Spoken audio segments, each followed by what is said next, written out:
Эшикте 14 градус суук. Жогорку кеңештин депутаты Бакыт Төрөбаев улуттук кардиология борборуна унаа менен эмес, жөө келди. Сейчас 1 саат пешком бастым, да? Аш самому нравится мне.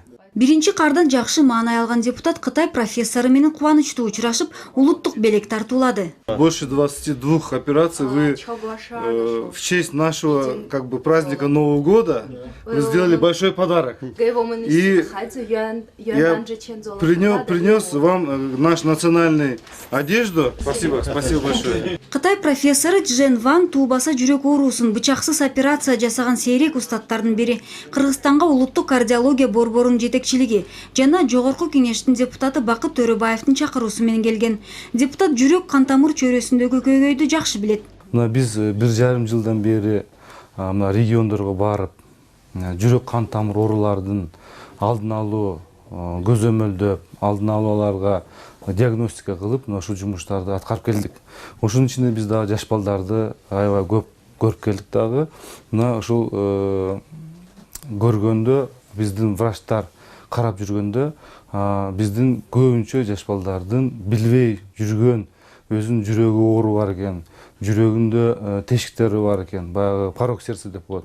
Ушу тубаса оорукчан экен да. Мына ушундуктан биз аларды аныктап, мына ушул жаш балдарды бүгүн биз мына кардиология институтуна алып келип, бүгүн мына ушул Ван профессор операция жасап келатат. Биздин профессор Мурат Хасанович Дадабаев менен бирге Дадабаевдин чакыруусу, биздин депутат Бактыергештин чакыруусу менен Кытайдан профессор Ван аябай мындай белгилүү болгон профессор келип, ошо тубаса жүрөк порокторуну операциясыз бут тамыры менен кирип туруп, ошол жүрөктүн тешигин жаап чыгып атат да. Бычаксыз операциянын баасы 6-7 миң доллар турат. Ал эми Кыргыз өкмөтүнүн жардамы менен биздин жарандарга жеңилдиктер берилип, 50 миң сомду түзүүдө. Бычаксыз операциялоо забамбап медицинанын багыты. Мындай жүрөккө керектүү материал. Акүлдөрдү артерия аркылуу жабыркаган дартка жеткирилет. Мында жол менен бейтаптар толугу менен сакайып кетишет. Операциянын жүрүшүнө көз салган депутат операциядан өткөн бейтаптардын ал акыбалына да кызыкты.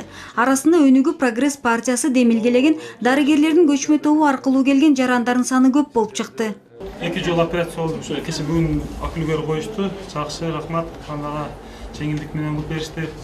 Мурдагы кылганда мага да ошондой айткан, келелек биз азыр мүмкүнчүлүк жок койгонго Кытайга заказ бердик депчи. Ал эми 11 жашар Нурбек кызы Маринанын өмүрү дагы деле коркунучта. Көп балалуу үй бүлөнүн татаал операцияга керектүү материалдарды алганга каражаты жок. Ушун менен үчүнчү жол келип атабыз, анан ошо финансы жагыбыздан дагы вообще неме каражат жок болуп атат. Мында да маткер айына 8 баласы бар. Эчтеге каражаты жок чындыгында. Мына азыр деле ошо карсы менен деле келип. Акүлдөрдүн размери чоңураак керек экен. Анан кийин Кытайдан алып келиш керек экен деп азыр мага айтты. Анан мен өзүм сөзүмдү ошол жерде айттым. Мен колдон келишинче мен дагы жардам берейин. Ошол акчасы болобу же башкасы болобу, кайсы жерден болсо дагы мен жардам берейин. Анткени бул жерден азыр коюлбай калыптыр. Размери жок дем. Мен аны түшүндүм. Ошо күн өткөн сайын уже тяжелый болуп атат да ошо. Азыр түшүп дагы ошол Дадабаев менен азыр мен ал боюнча да сүйлөшүп келем. Бакыт Төрөбаев бейтаптарга узун өмүр каалап, ден соолугун алдын алууга чакырды. Жолугушуунун аягында бейтаптар депутат менен эстеликке сүрөткө түшүштү. Апаларды сактаганга бүт күч аракеттер жасайм мен. Рахмат сиздерге.